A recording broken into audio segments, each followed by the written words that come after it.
The worst part about babysitting isn't the dark house or the silence after the kid finally falls asleep. It's the moment you realize you're not actually alone.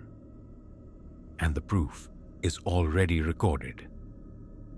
Tonight's video contains 3 horrifying babysitting stories that are 100% true, verified through public records, timelines, and witness accounts. For privacy, some names and small identifying details have been changed, but what happened in these homes is completely real. Before we get into it, hit like. It genuinely helps this story reach more horror lovers like you. Then comment where you're watching from, because you're part of my horror family. And I want to know where my family's watching from. Also comment which story hit you the hardest. And if you're not subscribed yet, subscribe.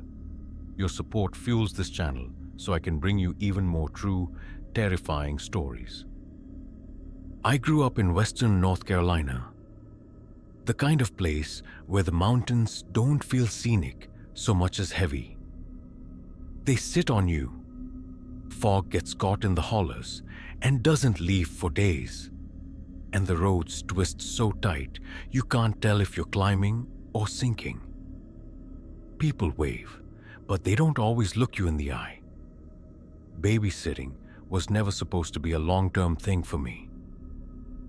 It started as a way to cover community college books and gas.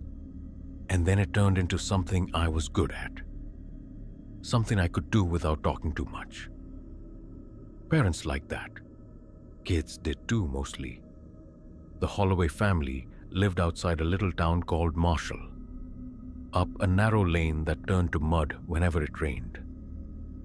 Their place wasn't a farmhouse exactly, more like a cabin that had been added onto in pieces over decades. Tin roof, sagging porch, one side propped up with stacked cinder blocks. In the daytime, it looked tired. At night, it looked like it was waiting. I'd babysat for them 3 times before, always short evenings. They were quiet people, polite, but the kind of polite that comes from wanting the interaction to end. The dad, Travis, worked in town. The mom, Lacey, did something remote that she never really explained. 2 kids, Addie, 8, and Noah, 5. Good kids, a little solemn, like they'd learned early not to cause trouble. That night it had been raining since noon. The mountains were wrapped in low cloud, and the headlights made the wet road shine like oil. When I pulled in, the yard smelled like soaked leaves and old wood. A dog barked somewhere far off, and then stopped like somebody had put a hand over its mouth. Inside, the house was warmer than I expected, but it wasn't cozy. It smelled faintly of mildew and something sweet underneath it, like fabric softener trying to cover rot. The living room was cluttered, not messy, just crowded. Old quilts folded on the arm of the couch, stacks of magazines, a plastic bin of toys that looked untouched. The walls were paneled wood, dark with age, and the corners had that soft, swollen look they get when they've been wet too many times. Lacey handed me the usual list. Bedtime at 9, Noah's night light stays on, Addie can read for 30 minutes if she's in bed. She paused like she wanted to say something else, then didn't.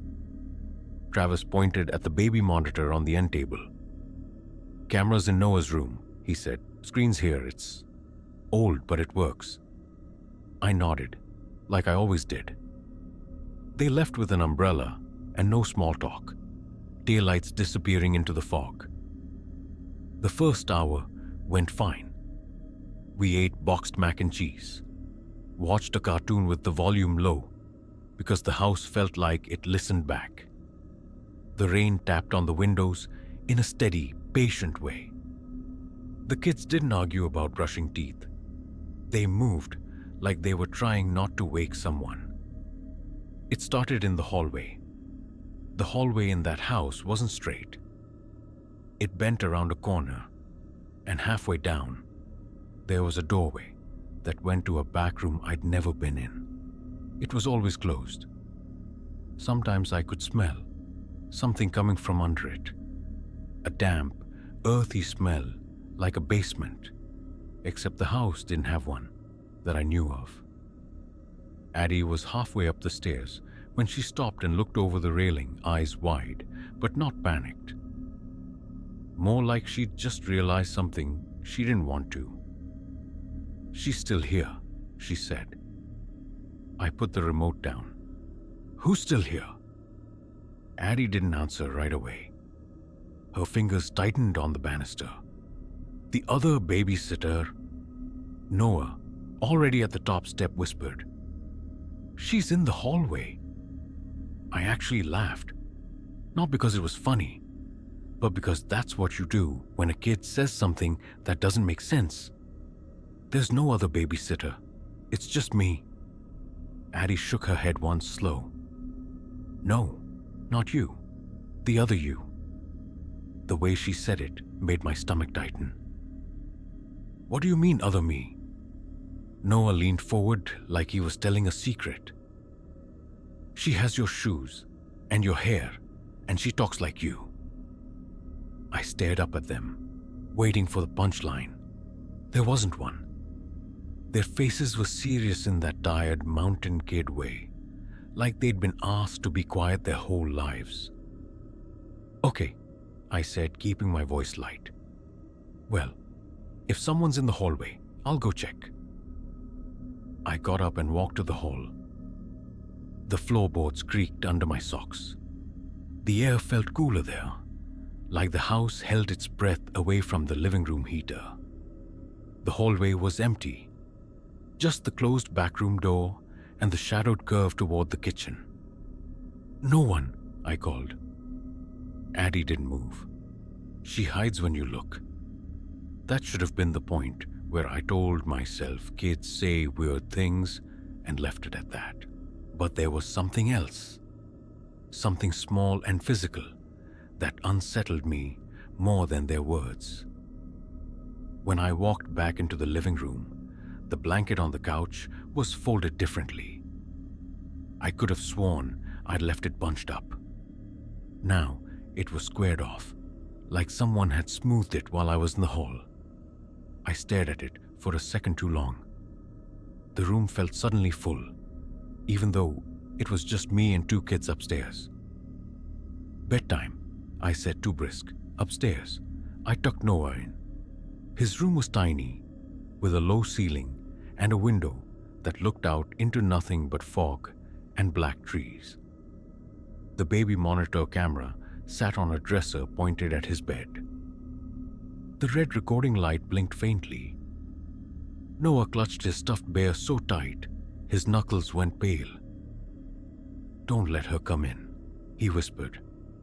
"Who, buddy?" "The other babysitter." His eyes flicked past me toward the door, like he expected someone to be standing there. I checked the closet, under the bed, more for my own nerves than his. Nothing. Just dust and old shoes. The house creaked as if it shifted in the rain. Downstairs, I settled back on the couch and turned on the baby monitor screen. Noah's room appeared in greenish night vision. His small shape under the blanket, the corner of the dresser, the black square of the window. The rain kept tapping. The heater clicked. The monitor crackled softly with static. Then from upstairs, Addie's voice drifted down, quiet but clear. "She's in the hallway again." I didn't answer. I just watched the monitor until my eyes watered, feeling that slow, creeping sense of being out of place in a house I'd been in before. Like the walls had shifted while I wasn't looking. On the screen, something moved near Noah's door. Not a shape exactly, more like a smear of shadow crossing the edge of the frame, too low to be an adult, too smooth to be a child. It passed, and the static on the monitor thickened for a second, then cleared. I sat very still, remote in one hand, my phone in the other, and listened to the house breathe. I told myself the monitor was glitching. Old electronics do that. Night vision cameras smear motion, make shadows stretch. I even forced myself to yawn, like I could trick my body into believing everything was normal. But my eyes kept sliding toward the hallway. The bend in it created a blind spot, a place the living room light didn't reach. It looked like a mouth, half open, waiting. The back room door sat there too, shut tight, the gap beneath it dark. I checked my phone. No messages from the hallways, no missed calls. Just the time creeping forward in bright numbers that felt too loud. Upstairs, the floor creaked once, then again, slow, deliberate. I froze, listening, trying to place it.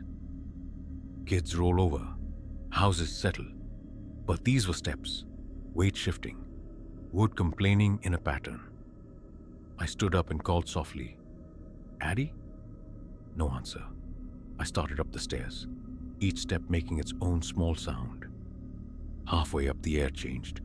It got colder and smelled like wet pennies and old laundry left too long in a machine. The hallway upstairs was darker than it should have been, even with the night lights. Addie's door was cracked. I pushed it open. She was sitting up in bed with her lamp off, eyes fixed on the doorway. Her face was pale in the dim light from the hall. "She went past," Addie whispered. "Who went past?" Addie swallowed. "You." I felt my throat tighten. "I'm right here." She shook her head, a little angry now, like I was being stupid on purpose. "Not you. The other one." She walked by my door and looked in. She smiled, like you smile when you're trying to be nice. A cold ripple went through me that had nothing to do with the temperature. "Did she say anything?" Addie stared down at her blanket. "She said my name." It took effort to keep my voice steady. "Addie, listen, no one else is here. Sometimes when it's dark, your brain..." "She had your voice," Addie cut in. And that was the part that made me stop trying to explain. Noah whimpered from his room down the hall. I moved quickly, not running, but close. Noah's door was half open, his nightlight throwing a soft circle on the floor. He was sitting up, cheeks wet, staring at the corner where the dresser stood. The baby monitor camera blinked its little red light. "Hey, I said, keeping my tone gentle. "I'm here." Noah pointed, his small arm shaking. She was there. There where? By the door. He sucked in a breath like it hurt. She leaned down and told me to be quiet. A rush of anger came up in me, sudden and hot. Not at the kids. At the idea of someone messing with them. At the possibility I'd been in this house multiple times and never noticed something wrong. I scooped Noah up, blanket and all, and carried him into Addie's room. I sat them both on Addie's bed and told them, "Stay here, don't move, okay? I'm going to turn on some lights." Downstairs, I flipped on every lamp. The living room brightened, but the hallway stayed dim beyond the bend. Light doesn't travel well in those old mountain houses. It gets swallowed by wood and angles and years. I grabbed my phone and typed a quick text to Lacey. "Hey, weird question. Have the kids been saying anything about someone else in the house?" "They're pretty scared tonight." No response. I tried calling. It rang, then went to voicemail. That's when my gaze landed on the baby monitor screen still on the couch. In my hurry, I'd left it running. The image showed Noah's empty bed, blanket pulled back where he'd been. The room looked too still, too clean, in that greenish tint. Then a figure stepped into frame. For a second, my brain refused to name what it was seeing. It looked like me. Not a perfect copy. More like the idea of me, flattened by the camera. Hair shape, cardigan, the way I stood with one hip slightly forward. It turned toward the camera. Even through the grainy night vision, I recognized the movement, the small tilt of the head, the habit I had of pushing hair behind my ear. A gesture I didn't realize I did until I saw it from the outside. My mouth went dry. I couldn't swallow. On the screen, I walked closer to the camera, slow, unhurried, like I belonged there. Then the figure leaned in and reached toward the lens. The image warped. Static hissed. For an instant, the screen filled with a pale blur that might have been a face. Then it got out. The monitor went black. I stood there, in the bright living room, staring at my own reflection in the dark screen. And something inside me settled into a heavy, certain dread. I didn't go back upstairs right away. I didn't want to. And I hated myself for that. Instead, I crossed to the hallway and stared down it. The bend, the backroom door, the shadow pooled under it like spilled ink. I walked to the door and put my hand on the knob. It was damp, not just cool like metal. Wet, like someone had just touched it with a sweaty palm. The smell from beneath it, earth and mold, was stronger up close. My fingers tightened. I turned the knob. Locked. I stepped back, heart thudding, and forced myself to breathe slowly. There were practical explanations. A cousin staying over, a neighbor checking in, a second sitter arriving early, though the Holloways hadn't said anything. An intruder, a stalker, someone hiding. None of those were good. I went to the kitchen drawer and found a small flashlight. My hand shook hard enough that the beam jumped across the cabinets. I checked the front door. Locked. Back door. Locked. Windows latched. No signs of forced entry. I climbed the stairs again, faster this time, and pulled the kids close. Addie's body trembled against my side like a trapped rabbit. Noah kept his face buried in my shirt. "We're going outside," I whispered. "We're getting in my car." "But she's..." Addie started. "I know," I said, though I didn't. "Just stay with me." We made it down the stairs in a tight cluster, my hand on the flashlight, my other hand gripping Addie's shoulder. Halfway through the hallway, the living room lamps flickered once, like the power hesitated. And in that flicker, I saw it. A silhouette at the bend, standing perfectly still where the hall turned toward the kitchen. It was shaped like a woman, like me. Same height, same posture. The flashlight beam hit the space and showed nothing. But the kids both made a sound at the same time. Small broken noises, like they couldn't decide whether to cry or hold their breath. Noah whispered, "That's her." I didn't look again. I couldn't. I pushed the front door open, and the cold, wet air hit us like a slap. Fog pressed down onto the porch, thick and milky, swallowing the yard. The rain had eased to a fine mist that clung to my eyelashes. We ran to my car, shoes slipping on mud, porch boards slick with moss. I fumbled the keys and got us inside. The doors locked with a sound that felt too small to matter. From the driver's seat, I stared at the house. The windows were just dim squares in the fog. And then, in the upstairs window, Noah's room, I saw movement. A figure standing at the glass. Not waving, not banging. Just standing there, still as a cutout, watching us sit in the car like we were the ones trapped. My phone buzzed. A text from Lacey, finally. "Don't leave them alone." That was it. No punctuation, no explanation. I stared at the message until my vision blurred. My thumb hovered over the screen, wanting to demand answers, to scream, to call 911, but the signal up there was always weak, and my hands wouldn't stop shaking. Behind me, Addie whispered, "She doesn't want us to go." I drove anyway, down the muddy lane, tires sliding, fog swallowing the headlights. The kids were silent in the back seat, except for Noah's quiet sniffling. I kept checking the rearview mirror, not because I saw something, but because I couldn't stop expecting to. Later, the Holloways acted like none of it happened. Lacey paid me in cash, eyes down. Travis thanked me with a voice like gravel.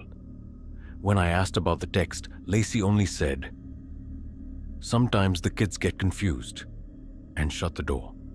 I never babysat for them again. But I still dream about that monitor screen. The way I moved in a room where I wasn't. The way it leaned close, like it wanted to be seen. And the worst part is this. Every now and then, when I'm alone in my apartment and the hallway outside my bedroom is dark, I'll catch myself listening for soft footsteps. Not because I think something supernatural is coming, because I know, in a place like those mountains, people can live beside you without you ever really seeing them. And sometimes they learn how to wear your life like a jacket. I took the job because I needed the money, and because in those mountains, you don't always get to be picky. There aren't many night shifts that don't chew you up. Babysitting was clean work, quiet work. A few hours in somebody else's house, a little TV, a sleeping kid. And then you drive home through the fog with your heat on full blast and your shoulders finally unclenching. That's what I told myself when I turned off the highway outside of Elkins and took the old road that followed the river into the hollows. It had been raining since late afternoon, the kind of steady Appalachian rain that turns everything the color of bruises. The pavement shone under my headlights. Water ran in thin sheets off the rock faces. Every few miles, a deer would stand at the edge of the tree line and watch me pass like it was deciding whether I belonged there. The address led me to a cabin set back from the road behind a stand of hemlocks. You couldn't see it until you were almost on it. The driveway was dirt and mud, carved into ruts deep enough to grab your tires. When I parked, the smell hit me first. Wet leaves, pine sap, and something underneath like old wood that's been soaked too many times. Rot, sweet and sour. A porch light burned weakly, attracting moths that slapped against the glass. The cabin itself looked like it had been built in stages.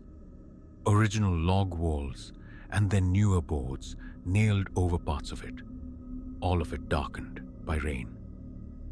The windows were small. The place didn't feel abandoned, but it didn't feel loved either. The parents met me at the door.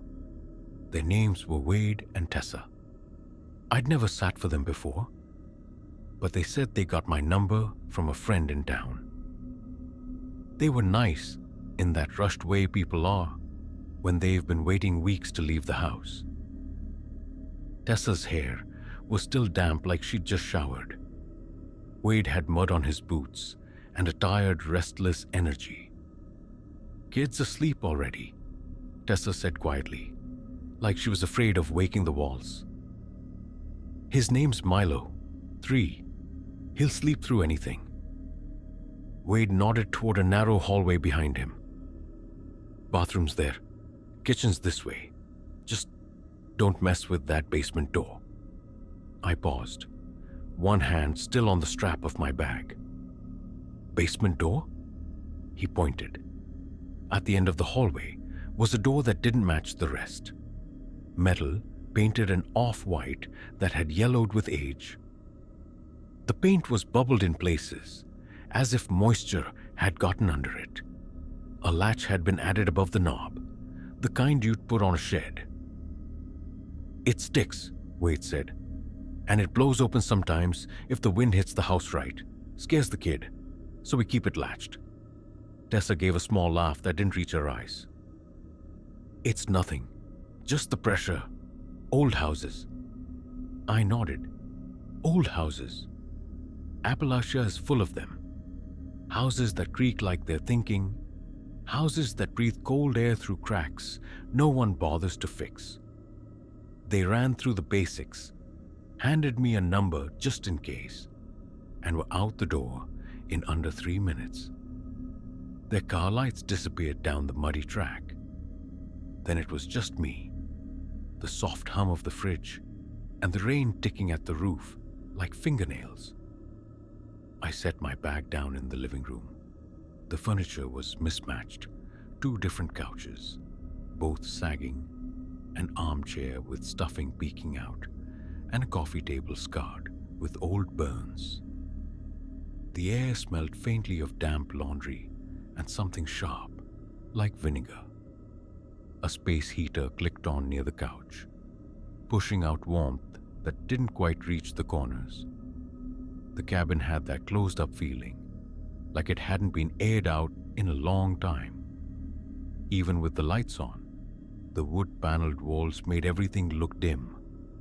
Shadows pooled in the hallway. The metal door at the end of it caught the light in a dull way, like a tooth. I tried to settle into routine. I washed the 1 plate they'd left in the sink. I checked on Milo. His room was small and clean, a nightlight glowing beside his bed. He slept on his side with 1 hand tucked under his cheek, breathing steady. Nothing about him felt wrong or strange, just a kid. Back in the living room, I turned on the TV but kept the volume low. The rain thickened. Somewhere outside, something moved through the wet brush. Maybe a raccoon, maybe a stray dog, followed by the distant lonely call of an owl. Around 11, the power flickered once. The TV blinked off, then came back. The heater clicked and resumed. I stared at the hallway without meaning to. The latch on the basement door held, but the door itself, it looked slightly different than it had earlier, like it wasn't sitting as tight in the frame. The shadow beneath it seemed wider. I got up, walked closer, and crouched. The gap under the door was maybe the thickness of my finger. A draft slid out, cold and damp, smelling of earth and old stone. That wasn't unusual for a basement, but the smell also carried something faintly metallic, like pennies left in rainwater. I stood back up, unsettled in that small, reasonable way. The kind of unease you feel when you realize a lock you assumed was solid has been jiggled. I returned to the couch and told myself not to build a story out of it. It was just a door, a draft, wind, then softly, almost beneath the sound of rain, I heard a thump, not upstairs, not outside, below. It was so faint I almost dismissed it as the heater settling. But a few seconds later, it came again. A slow, deliberate sound, like a foot shifting on a wooden step. I sat very still, remote in my hand, listening. Another sound, this one longer. A scrape, as if something heavy was being dragged across the surface. My eyes went to the hallway again, to that metal door with its bubbled paint and extra latch. I waited for the next noise, my heart doing that quiet tightening thing. It came, steady and patient, directly beneath me. Footsteps, slow, measured, moving left to right, then back again, pacing. And what chilled me most was the way it seemed to match my own movements. When I shifted on the couch, the pacing paused, like something down there had paused too, listening. By midnight, the rain had eased into a fine mist. The cabin felt even quieter for it. The footsteps didn't stop. They moved in long, careful lines beneath the living room floor. Not rushed, not frantic, just present. I stood, walked 2 steps toward the hallway, and the pacing shifted as well, as if it followed directly under me. I stopped. So did it. I backed up. It backed up. A cold sweat broke out across my shoulders. I didn't want to be dramatic. I didn't want to call the parents over a raccoon in the crawl space. But the rhythm was wrong for an animal. Too even. Too thoughtful. I texted Wade with shaking fingers. "Hey, sorry to bother you. I'm hearing footsteps under the living room. Is someone in the basement or crawl space?" The reply came back almost instantly. "We don't have a basement." I stared at the screen until my eyes watered because my brain wanted to laugh and couldn't find the air for it.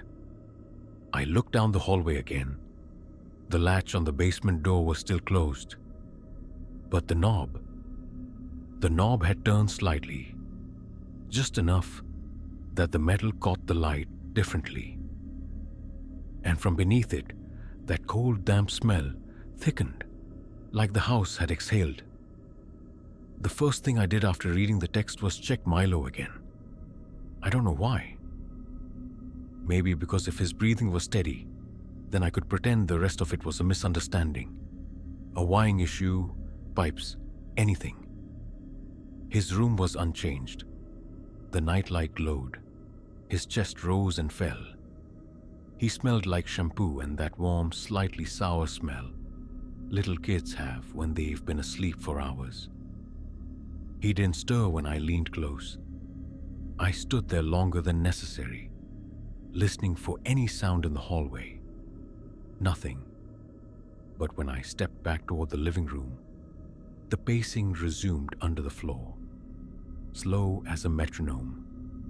That's when I understood something I didn't want to. Whatever was beneath me wasn't trapped. It wasn't random noise. It was responding. I went back to the couch, sat down carefully, and tried to think like an adult. There could be an old storm cellar, a root cellar, some kind of access hatch. People in the mountains call all sorts of things the basement.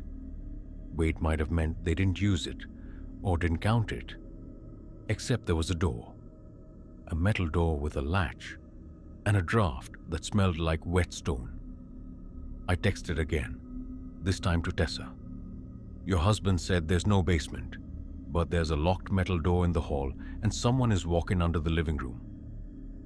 What is down there?" No response. I tried calling. Straight to voicemail. Outside, the fog pressed against the windows so hard the glass looked milky.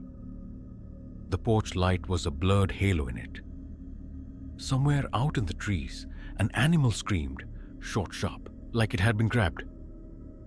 I stood up and turned on more lights. The kitchen overhead light buzzed faintly, attracting little gnats that spun in tight circles.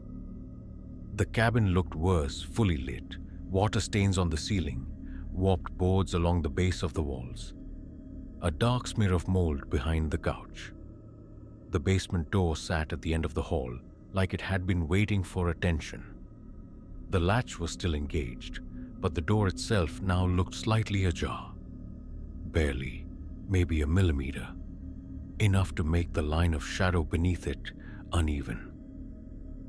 I approached slowly, the way you approach a sleeping dog you don't fully trust. The doorknob was wet again, damp, not from rain. There was no rain inside. The metal had that clammy feeling of something held too long in a closed hand. I didn't touch it this time.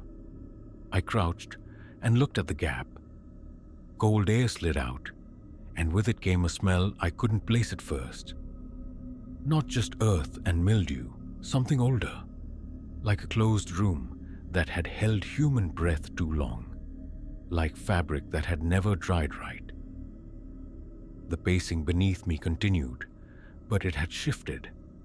It wasn't directly under the living room anymore. It was closer to the hallway now, closer to the door. My phone buzzed again. A message from Wade, Finally, ignore it. Just keep the latch on. Milo's fine. My fingers went numb around the phone. I stared at the words. Short, calm, practiced. Not confused. Not alarmed. Like he'd been waiting for me to notice and had rehearsed the response. "What is it?" I typed back. "Is someone under the house? Should I call someone?" No reply. The footsteps stopped. In the sudden silence, I realized how loud my breathing was. The heater clicked, then went quiet. The fridge hummed. Outside, the fog muffled everything. Even the rain had become a faint, distant whisper. And then softly, from behind the door, came a sound like knuckles brushing metal. Not a bang, not a dramatic pounding, just the gentle scrape of skin or nail against painted steel, as if someone on the other side had leaned in close and shifted their weight.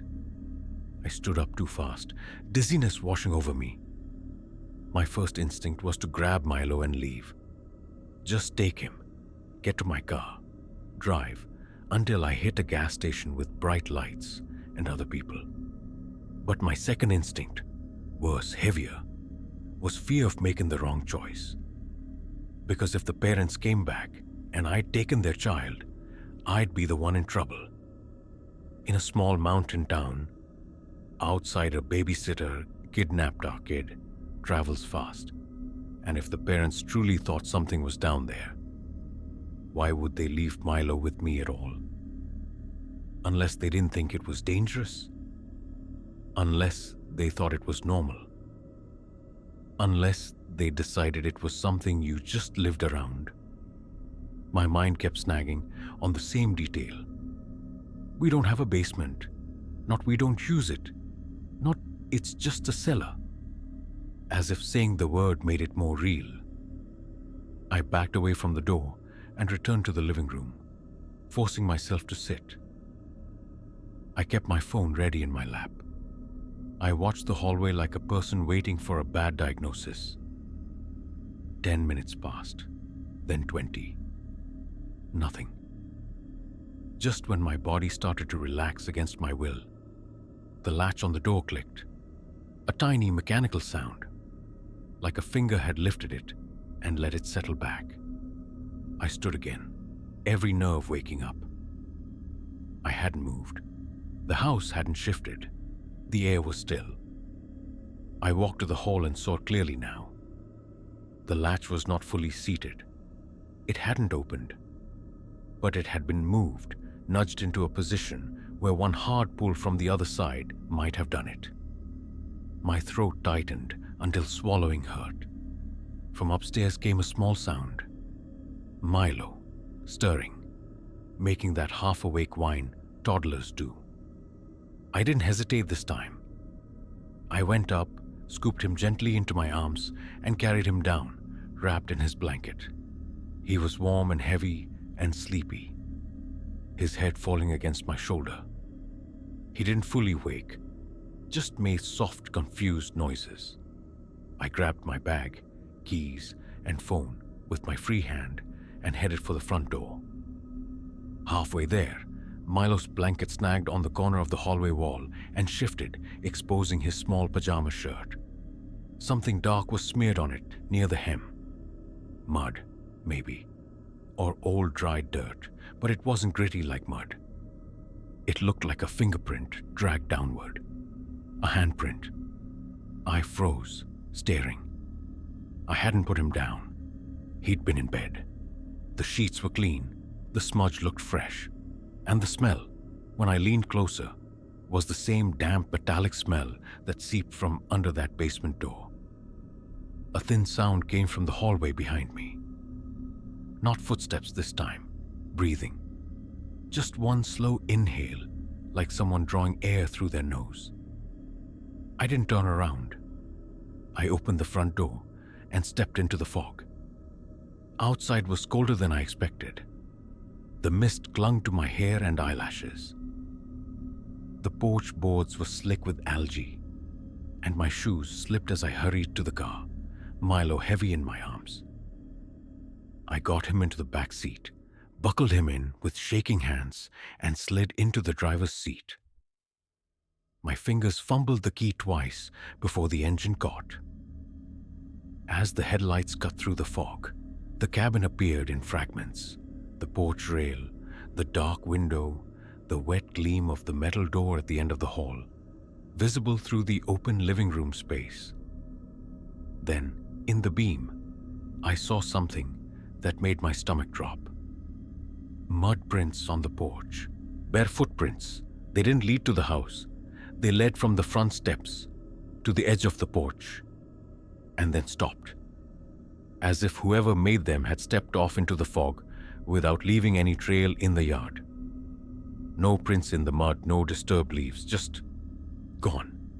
I drove anyway, tires grinding in the ruts, engine straining. The fog swallowed the cabin behind me fast. 10 minutes down the road, my phone buzzed. A message from Wade. "Where are you?" I didn't answer. My hands were locked around the steering wheel so tightly, my wrists ached. Milo slept in the back seat, breathing slow.